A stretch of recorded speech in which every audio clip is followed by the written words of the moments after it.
दुनिया के सबसे ताकतवर देशों की सूची जारी कर दी गई है। ग्लोबल फायर पावर ने 2025 की सैन्य शक्तियों की रैंकिंग जारी की है। इस रैंकिंग में बताया गया है कि किस देश की सेना कितनी ताकतवर है। आपको बता दें कि ग्लोबल फायर पावर की इस रैंकिंग में 145 देशों को शामिल किया गया है। इसमें पहले नंबर पर अमेरिका, दूसरे नंबर पर रूस और तीसरे नंबर पर चीन है। भारत ताकतवर सेनाओं की सूची में चौथे नंबर पर है, लेकिन यहाँ एक बहुत बड़ा खेल हुआ है। भारत भले ही चीन से पीछे हो, लेकिन भारतीय सेना के बारे में एक ऐसी बात कही गई है जो पूरे देश को हैरान कर देगी। इसके बारे में आपको आगे बताएंगे, लेकिन पहले इस रैंकिंग में पाकिस्तान और बांग्लादेश का नंबर भी देख लीजिए। पाकिस्तान इस साल टॉप 10 से भी बाहर हो गया है। पाकिस्तान को 12वां नंबर दिया गया है। मजे की बात देखिए कि पिछले साल पाकिस्तान 9वें नंबर पर था। इससे भी मजे वाली बात यह है कि पाकिस्तान लगातार चीन से हथियार खरीद रहा है। एक रिपोर्ट में दावा किया गया है कि पाकिस्तान ने चीन से जितने भी हथियार खरीदे हैं वो ज्यादातर कबाड़ है।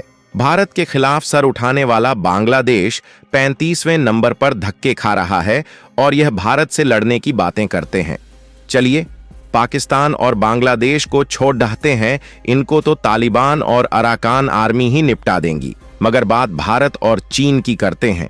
इसमें भले ही भारत को चीन से पीछे दिखाया गया है, मगर एक दूसरी रिपोर्ट में दिखाया गया है कि भारतीय सेना चीन की तुलना में ज्यादा बैटल हॉर्डेंट है।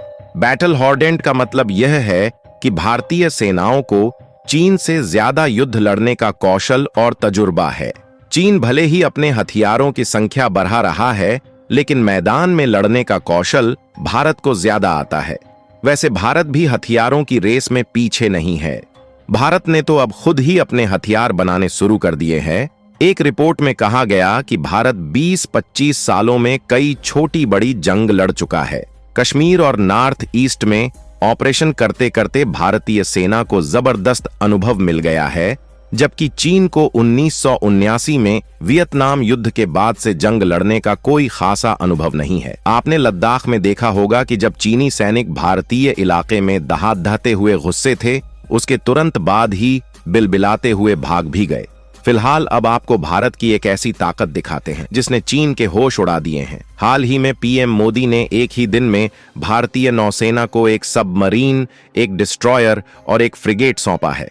ऐसा तो अमेरिका, चीन और रूस ने भी नहीं किया। पीएम मोदी ने कहा कि अब हिंद महासागर में भारत की डोमिनेंस है। हिंद महासागर में किसी देश को अगर कोई परेशानी होती है तो वह भारत से मदद मांगता है। जाते जाते आपको यह भी बता दें कि एक सैन्य शक्ति होने के साथ साथ भारत अब इकोनॉमिक सुपर पावर भी बन रहा है। 2014 में भारत 5 सबसे कमजोर अर्थव्यवस्थाओं में से एक था, लेकिन आज भारत विश्व की 5वीं सबसे बड़ी अर्थव्यवस्था बन गया है।